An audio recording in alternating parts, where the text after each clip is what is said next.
നമസ്കാരം, കൊട്ടാരക്കര മീഡിയയിലേക്ക് സ്വാഗതം. വടക്കൻ ജില്ലകളിൽ വ്യാപക നാശനഷ്ടം. മലപ്പുറത്തും കോഴിക്കോടും നിരവധി വീടുകൾ ഭാഗികമായി തകർന്നു.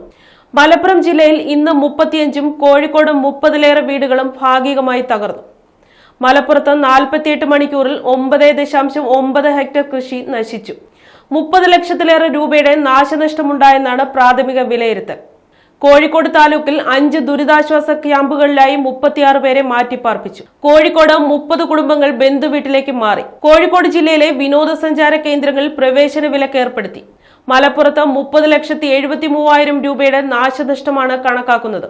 33 അംഗ NDRF സംഘം നിലമ്പൂരിൽ ക്യാമ്പ് ചെയ്യുന്നു. കഴിഞ്ഞ 24 മണിക്കൂറിൽ ജില്ലയിൽ ലഭിച്ച ശരാശരി മഴയുടെ അളവ് 88.2 mm ആണ്. മലപ്പുറത്ത് 48 മണിക്കൂറിൽ 9.9 ഹെക്ടർ കൃഷി നശിച്ചു. അതേസമയം എറണാകുളത്തും വ്യാപക നാശനഷ്ടമുണ്ടായിട്ടുണ്ട്.